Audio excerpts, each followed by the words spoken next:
Oui, Baïla, comment vous voyez le communiqué de la HAC et de l'ARPT qui se soucie cette fois-ci des abonnés de MTN? Pourtant, les médias l'ont écrit, n'a même pas daigné les répondre par rapport à ce qui arrive aux fréquences. Ouais, c'est du 2 poids 2 mesures. Ouais. Et je comprends parfaitement effectivement les explications de Monument. Redressez bien le micro. Oui, je comprends effectivement parfaitement les explications de Monument qui l'explique par le fait que de l'autre côté, c'est vrai, il y a une manne financière sans doute plus importante qui est en jeu, mais aussi petite soit-elle, la manne aussi financière du secteur des médiatiques aussi, surtout dans une période de vache maigre, ne devrait pas, comme on appelle, être négligée ou prise à la légère. Mais ce qui est intéressant dans le communiqué, c'est la partie où l'ARPT dit qu'elle défend les investisseurs, les consommateurs, et j'ai oublié la mission principale de la RPT est de protéger les droits et intérêts des consommateurs, des investisseurs et de l'État. Voilà, donc les trois.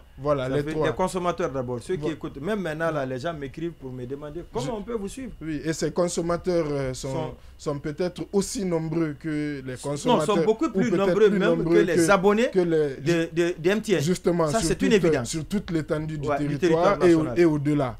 Et au-delà. Vous savez, au-delà, on n'utilise pas MTN. Pas du tout. Mais au-delà, on suit Dioma partout. Et les autres médias qui sont dans la même situation que nous. Exactement, partout dans le monde. Donc, c'est des consommateurs qui voient leurs droits à l'information, leurs droits à accéder à ce service bafoué. Et ça, c'est dommage. Ensuite, les investisseurs. Parce que effectivement, l'ARPT, en tant que société de régulation, doit protéger aussi les investisseurs pour encourager d'autres éventuels investisseurs qui pourraient justement augmenter la manne financière dans le secteur au niveau de l'État. Et tout ça aussi, c'est bien entendu dans l'intérêt de l'État, puisque au final, les impôts, etc., c'est bien les caisses de l'État que cela rend flou, mais malheureusement, force est de constater qu'effectivement, l'ARPT fait la sourde oreille sur la question des médias, surtout la question des brouillages. Parce que vous savez, le brouillage, c'est important. C'est une fréquence que l'ARPT met à la disposition des médias. Ceci se trouve du jour au lendemain, d'abord brouillé par tout ça, brouillé, et ensuite carrément piraté, parce que là, moi, j'appelle ensuite le fait de mettre de la musique, c'est-à-dire au début, lorsque on n'entendait pas bien, etc., c'était du brouillage. Mais à partir du moment où on met autre chose, là, ça devient du piratage. C'est-à-dire, aujourd'hui, les médias voient la fréquence qui leur a été attribuée se voir exploitée frauduleusement par des personnes X. Et on s'adresse normalement à la personne morale qui est censée justement identifier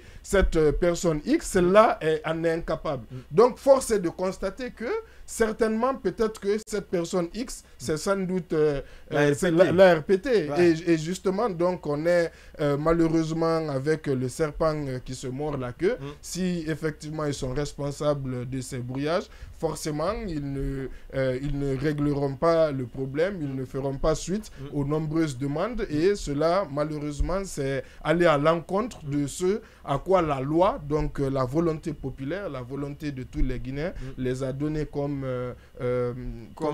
instrument. Voilà, exactement.